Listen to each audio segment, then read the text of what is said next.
नमस्कार, आप देख रहे हैं वी स्टार न्यूज। मैं हूं दिवाकर विक्रम सिंह। पिछले 45 घंटों से महाराष्ट्र में कुछ चल रहा है। आप भी देख रहे हैं, हम भी देख रहे हैं और सब ये अनुमान लगा रहे हैं कि आखिर में इस महाविकास आघाड़ी सरकार का होगा क्या, जिसके मुखिया उद्धव ठाकरे हैं। बहरहाल एक बड़ी खबर यह है कि उद्धव ठाकरे बीमार हो गए हैं और उन्हें कोरोना हो गया है।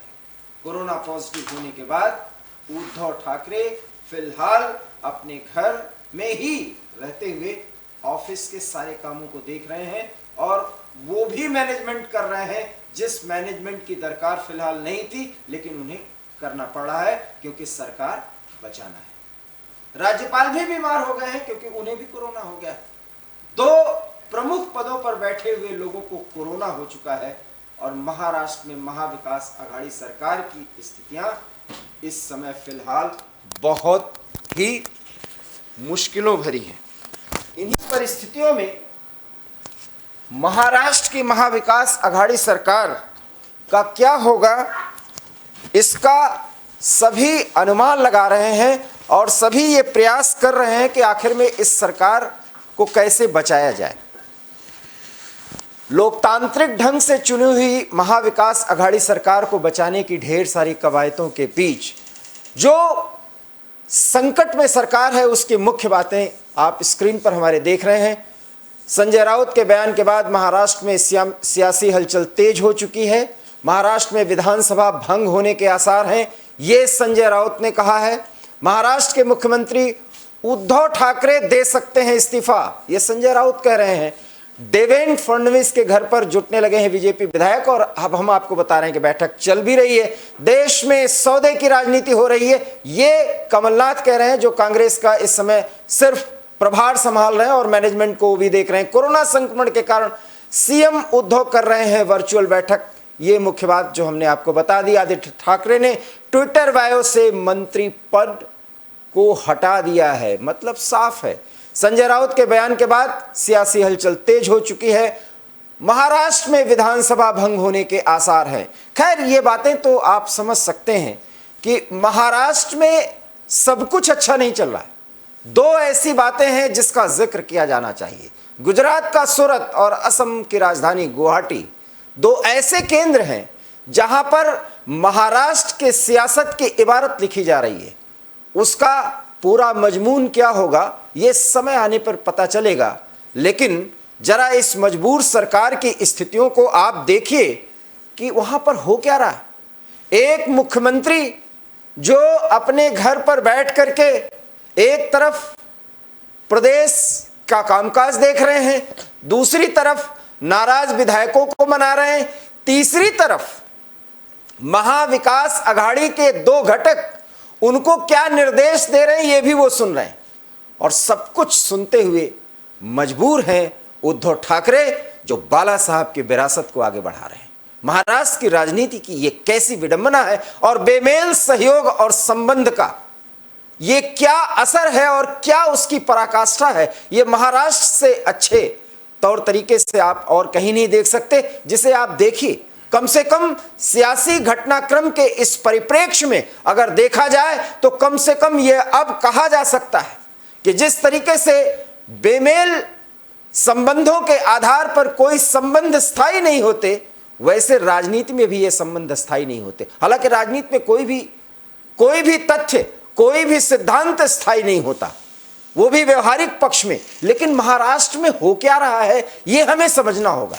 एक तरफ एकनाथ शिंदे 45 से अधिक विधायकों के अपने साथ होने का दावा कर रहे हैं। ये वही एकनाथ शिंदे हैं जो कभी उद्धव ठाकरे के आदेश पर कुछ भी करने के लिए तैयार हो जाते थे। वो एकनाथ शिंदे सूरत से गुवाहाटी की यात्रा में 55 विधायकों के साथ होने का भी दावा कुछ देर में कर सकते हैं। हालांकि वो अभी 35 से 40 के बीच की बात कर रहे हैं, अर्थात पूरा का पूरा कुनबा अब एकनाथ शिंदे के साथ है। ये एकनाथ शिंदे का दावा है। हम इस दावे की पुष्टि नहीं कर सकते क्योंकि दावे और प्रतिदावे में हर एक घंटे या हर एक मिनट में बदलाव हो रहा है। लेकिन इस नाटक की पराकाष्ठा आप देखिए कि जो व्यक्ति सूरत से लेकर के गुवाहाटी तक की यात्रा किया हो, वही एक विधायक जब किसी कारणवश उद्धव ठाकरे के साथ होने का दावा करता है तो वो मीडिया के सामने बयान क्या देता है। जी हां, हम बात कर रहे हैं एकनाथ शिंदे के साथ नाराज विधायकों के सूची में आगे बढ़ते हुए, लेकिन दोपहर में अचानक वो उद्धव ठाकरे के साथ आते हैं और बयान देते हैं कि उनको किस तरीके से अगवा किया गया, किस तरीके से उनको हॉस्पिटल ले जाया गया और किस तरीके से उन्हें इसकी बात के लिए प्रेरित किया गया, दबाव बनाया गया कि वो उद्धव ठाकरे के खिलाफ जाए। और यही कुछ हो रहा है। जो सरकार अपने विधायकों को मैनेज नहीं कर पा रही है, अब ये दावा वो ये कर रही है, ये आरोप लगा रही है, ये विक्टिम कार्ड खेल रही है कि क्या किया जाए, बीजेपी तो सरकार चलाने नहीं दे रही है। सवाल यह है कि उद्धव ठाकरे की इस मजबूरी को भी समझा जाए कि इस बेमेल साझेदारी के साथ जिस तरीके से शरद पवार के पपेट बनने को मजबूर हैं उद्धव ठाकरे, वो महाराष्ट्र की राजनीति को किस तरफ ले जा रहे हैं और क्या कर रहे हैं, यह समझना जरूरी है। लेकिन एकनाथ शिंदे के बाद जब नितिन देसाई बयान देते हैं तो उसको सुनना जरूरी है, क्योंकि आप समझेंगे तभी कि आखिर में उद्धव के बहाने महाराष्ट्र में ये नाटक हो क्या रहा है, जो सूरत से लेकर के गुवाहाटी तक में उसके पूरे के पूरे मंच जो सजाए गए हैं वहां पर ये सारा दृश्य दिखाई पड़ रहा है। हम आपको सुनाते हैं कि वो बयान क्या है।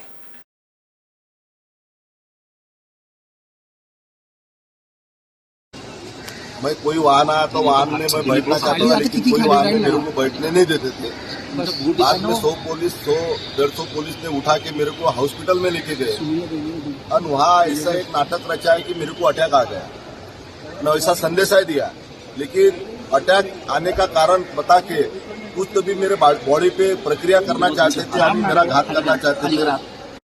मैं सही सलामत मेरे को कोई प्रकार का अटैक आया नहीं, कोई प्रकार की मेरी बीपी शुद्ध नहीं। आप एकनाथ शिंदे जी के साथ हो कि आप उद्धव ठाकरे के साथ हो? सर, आप किसके साथ हो? अरे मैं उद्धव जी ठाकरे साहब के साथ हूँ। हमारे एकनाथ शिंदे मुख्यमंत्र्यांशी बोलणं झालंय का? काय बोलणं? मुख्यमंत्री पदाशी बोलणं झालं। काय झालं बोलणं?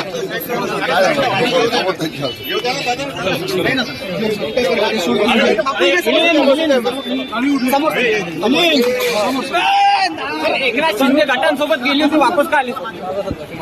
साहेब शिंदे बाकी आमदारांचं काय म्हणणं आहे?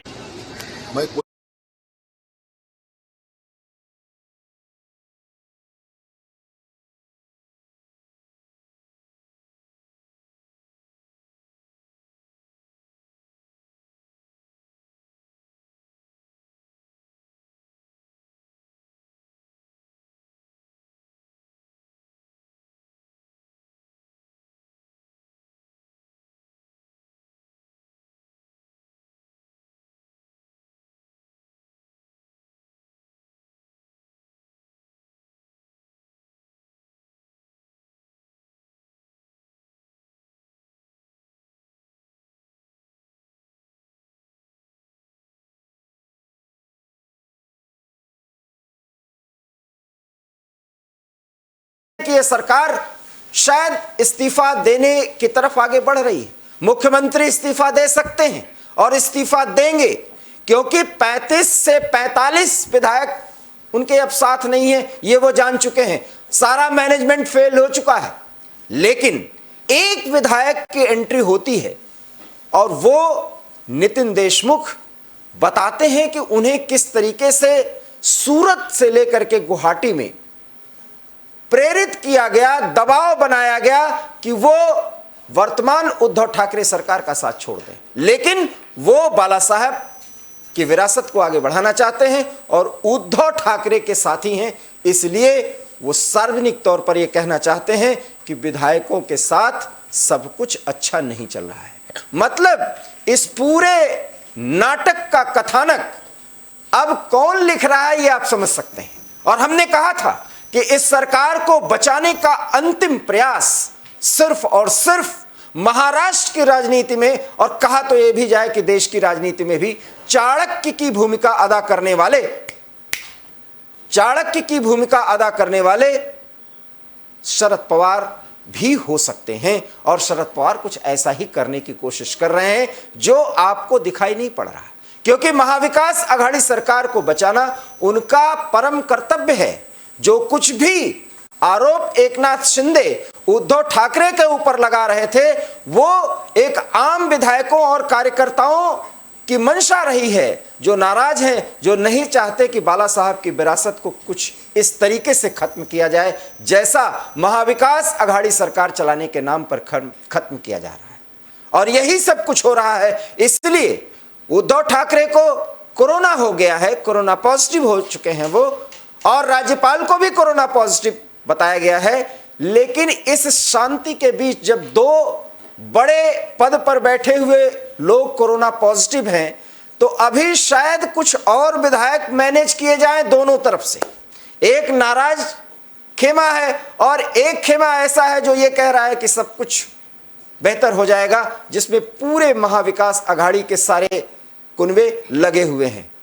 और एक और खिलाड़ी हैं जो इस खेल के माहिर हैं, वो हैं कमलनाथ, कांग्रेस के फिलहाल प्रभारी हैं जो इस पूरे घटनाक्रम को देख रहे हैं। और कमलनाथ का भी बयान बहुत ही मौजूद है। वो ये कह रहे हैं कि महाविकास आघाड़ी सरकार को गिराने की कोशिश की जा रही है, लेकिन ऐसा नहीं होने दिया जाएगा। कांग्रेस और एनसीपी जुटे हुए हैं इस डैमेज कंट्रोल में, जिसका जिक्र एवी स्टार न्यूज ने बहुत पहले कर दिया था। उद्धव ठाकरे डैमेज कंट्रोल करने के प्रति उतने ज्यादा गंभीर भी नहीं हो सकते, क्योंकि उन्हें मालूम है कि शरद पवार और कांग्रेस की यह जरूरत है कि यह महाविकास आघाड़ी सरकार बनाई जाए, क्योंकि उनके हाथ से बाजी निकल चुकी है। और वो निकली हुई बाजी को अगर जीतना चाहते हैं तो शरद पवार और कांग्रेस की कोशिश होगी कि उद्धव ठाकरे अपने पार्टी के अंदर इतने कमजोर हो जाएं लेकिन सरकार न गिरे, क्योंकि तभी महाविकास आघाड़ी सरकार के ये दोनों घटक अपनी चला सकते हैं और सिंबॉलिक तौर पर उद्धव ठाकरे मुख्यमंत्री बने रह सकते हैं। लेकिन चलेगी अगर किसी की तो वो शरद पवार, और जो कुछ भी शरद पवार से बचेगा वो कांग्रेस के खाते में जाएगी। और यही रणनीति है इस महाविकास आघाड़ी सरकार को चलाने की। रही बात भारतीय जनता पार्टी की, उत्सुकता उनमें भी है। विधायकों के मैनेजमेंट को लेकर के अगर सूरत का जिक्र किया जा रहा है, गुवाहाटी का जिक्र किया जा रहा है, तो इस पर सवाल उठना लाजमी है कि दोनों स्थानों पर, दोनों जगहों पर भारतीय जनता पार्टी की सरकार है। और दोनों ही स्थानों पर होटल में जो भी व्यवस्था की जा रही है, ऐसा कहा जाएगा और सार्वजनिक तौर पर ऐसा माना जाएगा कि भारतीय जनता पार्टी की तरफ से सब कुछ मैनेज किया जा रहा है उन नाराज विधायकों को जो विधायक शिवसेना के हैं। एकनाथ शिंदे के बस की बात नहीं है कि इतने विधायकों को एक साथ नाराज खेमे को लेकर के चलना और उनको मैनेज करना और किसी के साथ उनका संपर्क स्थापित न हो पाए, ये भी देखना। बहरहाल अगर किसी भी राज्य की स्थानीय पुलिस नाराज विधायकों की सेवा में जुटी हुई है, उनके सुरक्षा में जुटी हुई है, तो विपक्ष या महाविकास आघाड़ी का कोई घटक यह सवाल उठाएगा कि भारतीय जनता पार्टी महाविकास आघाड़ी सरकार को गिराने की कोशिश कर रही है, उद्धव ठाकरे को गिराने की कोशिश कर रही है, उस सरकार को गिराने की कोशिश कर रही है जो धर्मनिरपेक्ष सरकार है, जो महाविकास आघाड़ी के माध्यम से महाराष्ट्र की जनता के विकास का सपना सजो करके सरकार बनाई, उसे गिराने की कोशिश भारतीय जनता पार्टी कर रही है। तो ये आरोप कम से कम सार्वजनिक तौर पर सही माना जाएगा। इसमें सच्चाई कितनी है ये तो घटनाक्रम को देखते हुए कहा जा सकता है। कुल मिलाकर के आप ये मान सकते हैं कि इस समय गुवाहाटी में, सूरत में, मुंबई में, महाराष्ट्र के कुछ अन्य स्थानों पर सिर्फ और सिर्फ संख्या बल किसके साथ है ये देखा जाए। उद्धव ठाकरे बाहर आ नहीं सकते, आदित्य ठाकरे अपने आप को अब मंत्री भी नहीं बता रहे हैं, ये बड़ी बात है।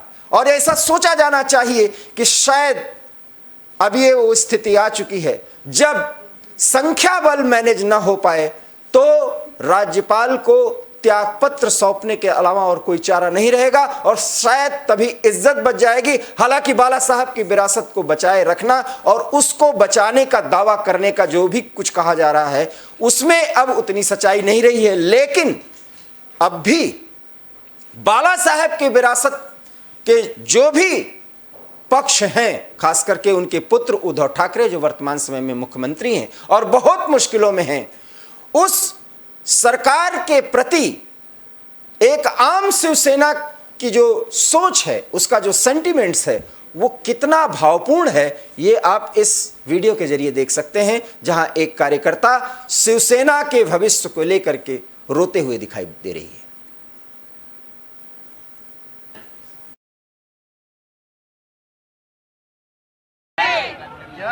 क्या बोलेंगे आप? या आमदारांना सर्व मताधिकार बताइए आप क्या ये जो आमदार चुन के आए हैं, इनको सब शिवसैनिकों ने और पदाधिकारियों ने और मतदारों ने, वोटर्स ने एक निष्ठा से उनको चुन के दिया है। आज उन्होंने उनकी निष्ठा पीक दी है, उन्होंने उनकी निष्ठा गहन रखी है। इन गद्दारों का हम हमारी भाषा में निषेध करते हैं। इन गद्दारों को कड़ी से कड़ी सजा दी जाए और इन गद्दारों को पक्ष में से हकल पट्टी की जाए, इनका हम निषेध व्यक्त करते हैं। आज एक शिवसैनिक उनसे ज्यादा श्रीमंत हो गए, उनसे ज्यादा धनवान हो गए हैं। इन्होंने अपनी निष्ठा बेच के एक देश के प्रति उनका, एक शिवसैनिक के प्रति उनका एक नालायकपना सिद्ध किया है। क्या नाम है आपका? प्रतिभा जगताप, जिला संघटक शिवसेना महिला आघाड़ी संभाजीनगर। मैं शिवसैनिक बाला साहेब ठाकरे आणि उद्धव साहेब का शिवसैनिक है। मैं मेरे घर को जा रहा हूँ, मैं घर को जा रहा हूँ अभी। काय झालं भाऊ त्या दिवशी, काय सांगून तुम्हाला नेण्यात आलं? उस दिन का पूरा इतिहास मैंने बताया है कि रात को 3 बजे मैं होटल से 12 बजे निकला हूँ। रास्ते पे 3 बजे खड़ा था, लेकिन 100-200 पुलिस मेरे पीछे थे। मैं कोई वाहन आया तो वाहन में मैं बैठना चाहता था, लेकिन कोई वाहन में मेरे को बैठने नहीं देते थे। बाद में 100-150 पुलिस ने उठा के मेरे को हॉस्पिटल में लेके गए।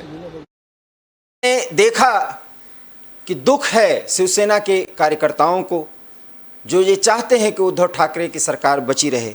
और इसी बीच हम आपको बड़ी खबर बता दें कि उद्धव ठाकरे कोरोना पॉजिटिव होने के बाद आपाधापी में जिस वर्चुअल मीटिंग के जरिए अपने सरकार को बचाने की कवायद में जुटे हुए थे, उसका परिणाम यह हुआ कि जो संजय राउत ये घोषणा कर रहे थे कि यह सरकार इस्तीफा दे सकती है, फिलहाल उद्धव ठाकरे ने ऐसी कोई घोषणा नहीं की है, न कोई संकेत दिया है। सरकार पर संकट के बीच महाराष्ट्र में कैबिनेट की मीटिंग जो खत्म हुई है, मीटिंग में सीएम के इस्तीफे या विधानसभा भंग करने का कोई प्रस्ताव नहीं आया है। इसके साथ साथ मीटिंग के अंत में उद्धव ठाकरे ने यह कहा है कि हम देखते हैं कि आगे क्या होगा। इसमें उद्धव ठाकरे सरकार के 8 मंत्री नहीं आए, ये एक महत्वपूर्ण पक्ष है जो आपको जानना चाहिए। और शिवसेना ने उधर थोड़ा स्ट्रिक्ट होते हुए अपने विधायकों के लिए व्हिप जारी कर दिया है। बहुत महत्वपूर्ण सवाल है कि इस समय व्हिप का मतलब क्या है, अर्थात शिवसेना आश्वस्त नहीं है कि उसके साथ कितने विधायक हैं और संख्या बल का ही सारा खेल है। हालांकि एकनाथ शिंदे और भारतीय जनता पार्टी की जो गलबहियां चल रही हैं, उससे इतना तो तय हो चुका है कि उद्धव ठाकरे अभी पूरी तरीके से आश्वस्त नहीं है कि उनके साथ कितने विधायक हैं। और उस वर्चुअल मीटिंग में जिसमें वो दावा कर रहे हैं कि अभी हम आगे देखेंगे, जब वेट एंड वॉच की रणनीति पर कोई मुख्यमंत्री चल रहा हो, तो आप सहज अनुमान लगा सकते हैं कि उनको इस बात का एहसास है कि वर्तमान समय में सभी विधायक उनके साथ नहीं हैं, जो संख्या बल उनके साथ होनी चाहिए वो नहीं है।